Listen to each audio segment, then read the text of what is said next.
Capture the zone to earn points for your team. Go!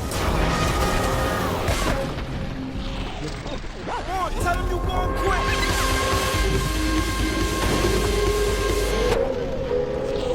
Unstoppable. Zone captured. So picture this, it's the year 2022, everyone's excited and hoping that we'll finally be able to return to normalcy really soon. I'm stuck in my house because of winter break, and there's a ton of snow outside the house at the moment. So, what do? Well, surprisingly, my mind went to this game, Onrush. Now, I've made a video on this game before, years ago, back when it was first available for PS Plus, when it came out in... I think it came out in 2018 at this point, actually. But, to be honest, I don't really hear people talking about this game, and for most people, it seems that a lot of people have forgotten that this game even exists. Even though, surprisingly, the online is still kind of popular, people are still playing this game, and most importantly, it's a hell of a lot of fun. So, I'm here to make a review about this game in the year 2022, years after the game came out, again, like I'm pretty sure it is, and I'm going to make a review to see, is this game good? Is this game bad? Spoilers, it's not bad. And should you spend your time with it? Again, you probably should. So, what the hell is Onrush? Onrush is a demolition derby team-based vehicle switching racing game developed by Codemasters and published by Deep Silver. Codemasters, of course, being the people responsible for Project Cars in the Grid series, and Deep Silver being known for Dead Island and, sadly, Ride to Hell Retribution. But we're not talking about that. So, the idea of this game is that two teams are competing against each other, and all the game modes are centered around objectives. It's not really a racing game because there's no finish line. There's no coming in first. The racers don't really end unless an objective is completed, and everything's kind of done on a bit of a loop. There are multiple different tracks, of course, and they all have different elements that you'll be able to pick up on and things of that nature. But there's no lap system, and there's not really an end to the race until the objective for said game mode is complete. Now, I want to go ahead and start off by saying one thing in particular, which is the presentation of this game is off the charts. Seriously, not only does the game look really good, even with me using a PlayStation 4 Slim, I'm pretty sure that's what mine is, it still looks really good, even 4 years later in 2022. It has its own visual identity, and the slightly cartoony style of the vehicles and things of that nature, in general, is really good. There's also the presentation playing a part in the audio. Now, while the vehicle audio is, I'm not going to say it's the most impressive thing, but it is pretty nice. The rest of the audio surrounding the game is pretty cool. In terms of the music, they got all sorts of things here, and the music will often switch during the race. You got rap tracks, then you've got stuff that is more akin to trap, then you've got some techno stuff thrown in. You've got effects that will take place when you crash out or when you crash into other vehicles. So low filters when you're like doing destruction related stuff, high filters when you're in the air, a somewhat separate chiller track that might play when you're selecting a vehicle before getting back into the chaos of the main races, and oh yeah, the sound effects when you take people out.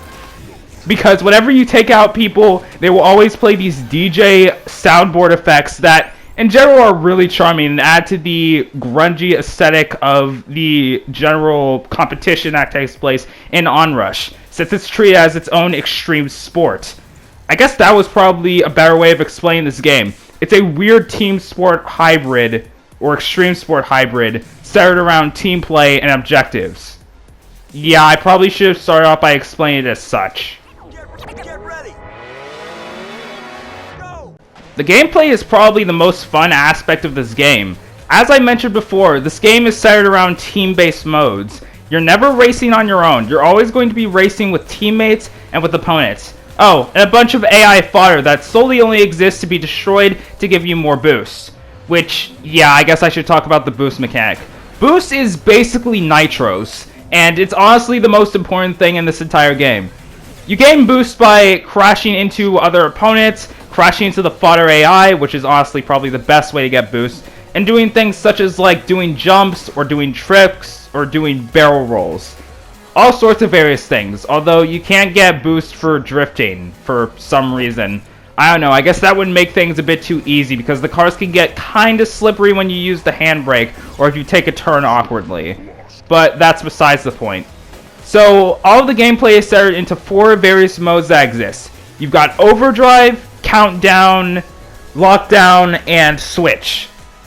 These are the only 4 game modes that exist, but they're all kind of varied based on what they are and for such a limited selection. The gameplay that's being shown as of right now is for the Lockdown mode, which is kind of like a King of the Hill / Domination style mode, where there's a giant zone that's moving in front of the racers, and the 2 teams basically fight over control of the point, which all they need to do is keep their vehicle within said point in order to control it. The team that is able to reach the point goal by the end of the match will win the game. Of course, there's also a 5-minute timer, so you have to make sure you stay in the zone long enough to actually control it, and if the number of players is even, then no team will start taking control of it again, which means that you're gonna have to get pretty aggressive in order to get rid of other opponents. As for the other modes, Overdrive is what I would consider to be the main mode of the game, or at least the official starting one. Basically, the way it works is that it's a points-based competition where the teams score points simply by boosting, which is obviously where you want to start taking out fodder and doing the cool stuff in order to gain more nitros. And I'm going to start calling the boost NOS at this point because I play Need for Speed and I want to, and they're basically the same thing. Continuously using the NOS will fill up the points gauge, and once you manage to get it to a certain point, you will end up winning the round, since Overdrive is one of those game modes that is round-based. Or it can be round-based, or it can be a single round with an extremely large point goal. The first team to win the majority of the rounds will win the match, so it's pretty self-explanatory. Countdown kind of functions on a similar round system, but it functions kind of like a time trial sort of game mode, or toll booth from Need for Speed Most Wanted if you're one of those people. Basically, you need to drive through gates, and each time you drive through a gate, it adds time to your team's timer. The goal is to try to run down the other team's timer by keeping yours up for as long as possible. The team that is able to keep their timer running the longest will win the round, and the first one to win a certain number of rounds will win the match, of course.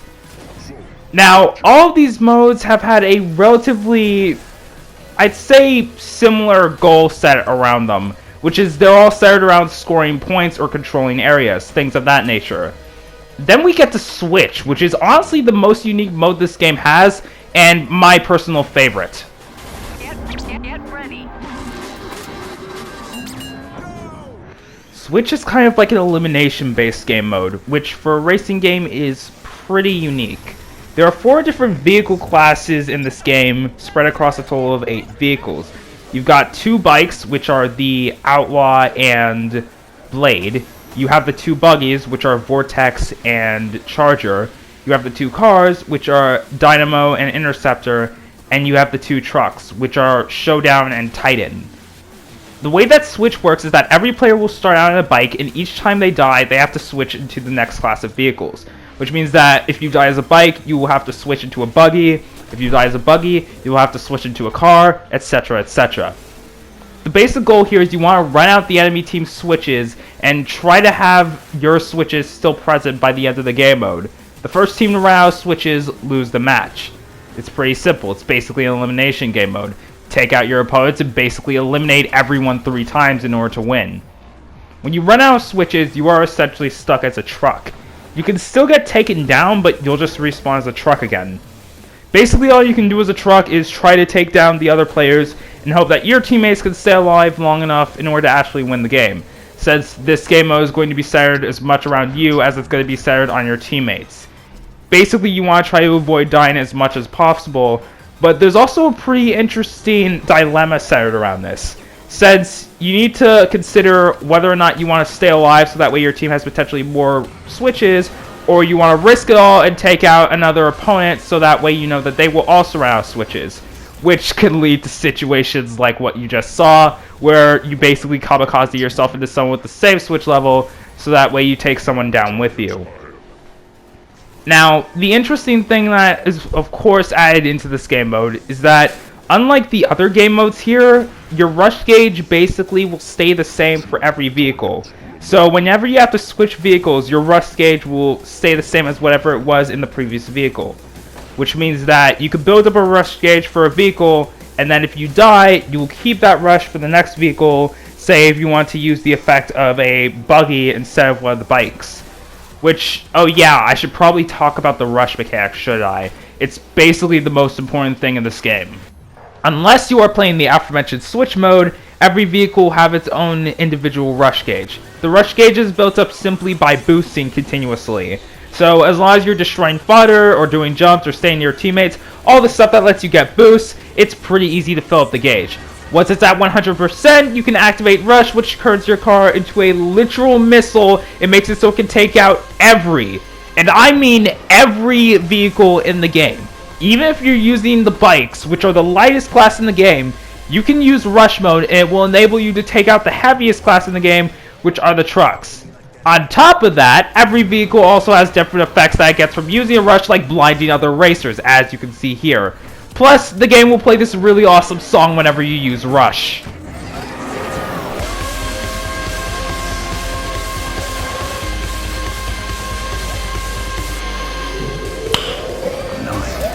Aftershock.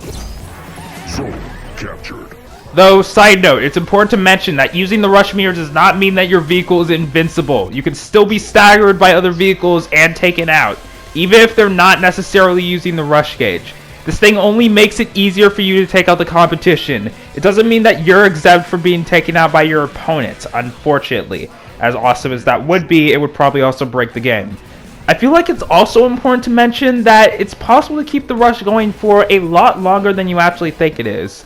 As long as you're continuously taking out opponents while you're using Rush, it keeps the rush gauge filled up and allows it to go on even longer. So if you're an extremely skilled player, you can activate Rush in an area where there are multiple different opponents, and then each time you kill an opponent, it will keep your rush going for longer and longer, and you can extend it out from about 10 seconds to 15.